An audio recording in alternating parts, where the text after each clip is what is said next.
When my brother looked me dead in the eye on Christmas Eve and said, "This dinner is only for people who actually achieved something this year. There's no place for losers here." The entire room went dead silent. My mother pretended to fix the gravy, and my sister-in-law smirked into her wine glass. They all thought I was going to burst into tears, pack my bags, and leave. Instead, I just smiled, politely set down my fork, and nodded. I didn't say a single word.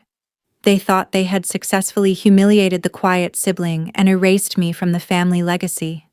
What my brother didn't know, what he couldn't possibly have guessed, was that his cruel little speech had just cost him absolutely everything.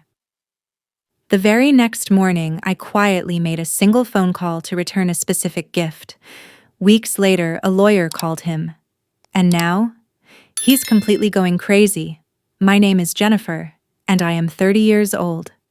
For as long as I can remember, my family looked at me as the designated underachiever, a quiet freelance designer who barely made enough to get by. At least, that is exactly what I let them believe. My older brother, Julian, was the golden child, a loud, arrogant corporate consultant who wore his success like a weapon and never missed an opportunity to remind everyone how much more he made than me. The toxic dynamic peaked on Christmas Eve, a night where the holiday cheer in the air felt entirely suffocating. We were all gathered around the lavishly set dining table at Julian's house. I had spent months quietly preparing a massive surprise for him, a signed legal agreement that would save his struggling business. But Julian didn't know that. He only saw an easy target. In the middle of the main course, he cleared his throat, raised his glass, and looked directly at me with absolute contempt. "This dinner is only for people who actually achieved something this year," Julian announced loudly, his voice echoing through the room. "There's no place for losers here, Jennifer. Maybe you should take your freelance gig and eat in the kitchen." The entire room went dead silent. My mother suddenly became very interested in fixing the gravy boat, and my sister-in-law smirked directly into her wine glass. No one defended me. Julian smiled, completely convinced he had crushed my spirit and solidified his dominance. They all expected me to burst into tears and run out into the snow. Instead, I just stared back at him, felt the absolute coldness settle in my chest, and made a silent vow to change everything. I maintained absolute composure, politely set down my fork, and stood up from the table without saying a single word. Julian's smug smile widened, assuming my silence was proof of my utter defeat. I walked out of his house into the freezing night air, driving back to my apartment with a sharp, burning clarity replacing the hurt. As soon as I got home, I threw my coat aside, and I walked straight to my desk. I pulled open the drawer and took out the manila folder containing the gift I had spent months arranging for him. It wasn't a watch or a designer suit. It was a fully executed, highly lucrative commercial lease transfer. Our late grandfather had left me full control over the downtown office building Julian's firm rented. Knowing his business was secretly suffocating under massive debts, I had signed a legal waiver to grant him the property completely rent-free for the next 10 years, a gift worth hundreds of thousands of dollars. I looked down at my signature on the document, remembering how he had just called me a loser in front of the entire family. I smiled grimly, grabbed my phone, and called my corporate real estate coordinator directly at home. "Cancel the transfer," I told him calmly. "Revoke the waiver immediately, readjust the lease to maximum market value, and prepare a formal demand for all back rent." By the time I hung up, I had closed my wallet for good. Julian wanted to pretend I was nothing. Now he was going to find out exactly what happens when a loser stops carrying your weight. 3 weeks passed in absolute deafening silence. I completely cut off contact, ignoring the barrage of condescending text messages from my mother and sister-in-law telling me to stop being dramatic and to just apologize to Julian for ruining the holiday mood. I didn't reply to a single one.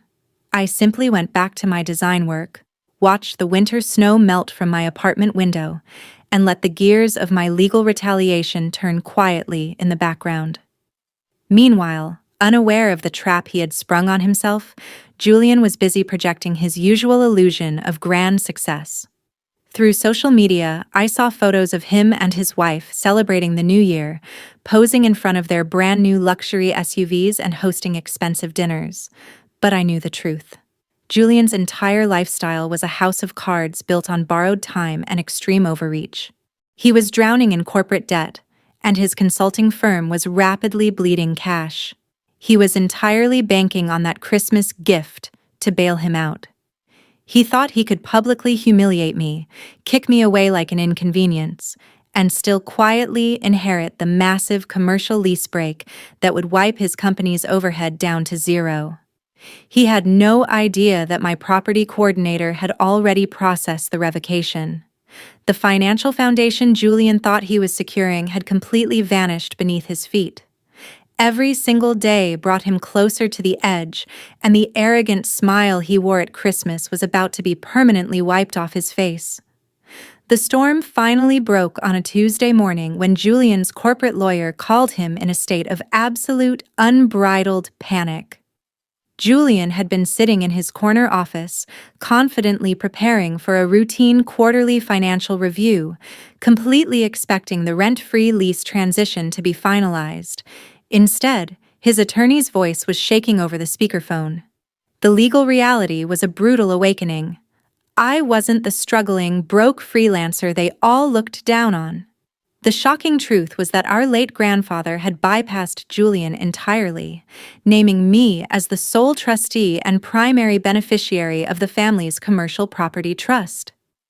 Julian's failing consulting firm operated out of the prime downtown office building that my trust owned.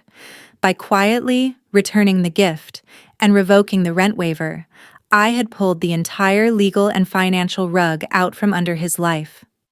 The attorney dropped the ultimate bombshell. Not only was the 10-year rent-free extension completely canceled, but the trust was now legally demanding full, immediate payment of all outstanding market-rate back rent and structural fees within 30 days. Julian's jaw dropped as the numbers sank in. He owed hundreds of thousands of dollars, and without my signature to bail him out, his business was completely insolvent. The massive house, the luxury cars, and the expensive designer suits were all tied directly to the corporate credit of a company that was now on the verge of total liquidation. The arrogant golden child who had proudly claimed there was no place for losers at his table suddenly realized that his entire survival was at the absolute mercy of the sister he had so casually discarded. Less than 2 hours after his lawyer delivered the news, the front door of my apartment building practically rattled off its hinges. Julian burst through my doorway completely unhinged, his face red and his expensive tie thrown carelessly over his shoulder. The arrogant, composed golden child from Christmas Eve was entirely gone. In his place stood a desperate man losing his mind. He marched right up to my living room table, slammed his fists down, and began screaming. "What kind of sick game are you playing, Jennifer?" he roared, his voice cracking with pure panic. "You canceled the lease transfer. You're demanding back rent? My lawyer says my company faces immediate eviction and liquidation if you don't sign the waiver right now. You are going to ruin my life." I didn't flinch. I slowly set down my coffee mug, leaned back in my chair, and looked up at him with the exact same calm smile I'd worn at his dinner table. The power dynamic had completely flipped, and he could feel it. "I'm confused, Julian," I said, keeping my voice smooth and perfectly level. "Why are you coming to me for help? Just a few weeks ago, you looked me dead in the eye and told the entire family that your home was no place for losers. You told me my freelance business was a joke, and that I belonged in the kitchen." Julian blinked, his frantic anger suddenly morphing into sheer terror as his own cruel words echoed back to him. He stammered, trying to find an excuse, but I stood up and cut him off. Since I'm just a loser with an irrelevant little gig, you shouldn't need a single cent of my charity. Keep your high achievements, Julian, and get out of my apartment. The fallout was immediate and absolutely devastating. Within days, my mother and sister-in-law went from sending condescending texts to practically begging me for mercy on the phone, crying about family loyalty and how we needed to protect Julian's reputation. I blocked their numbers without hesitation. They had sat in comfortable silence while Julian tried to destroy my dignity, so they could sit in silence now while he faced the consequences of his arrogance. Julian's firm could not survive the sudden financial hit. Without the rent waiver, his creditors panicked, his corporate lines of credit were frozen, and within 2 months, his consulting business plummeted into forced liquidation. The luxury SUVs were repossessed, the grand house was put on the market for a forced short sale, and his perfect, expensively maintained lifestyle completely collapsed. I watched it all unfold from a distance, feeling a profound sense of peace. I didn't use the trust's money to be cruel. I used it to quietly expand my own independent design studio, hiring talented creators who had actually been overlooked by arrogant people like my brother. Julian had to learn the hardest lesson of his life. When you treat the people who carry you like losers, you shouldn't be surprised when they finally step aside and let you fall.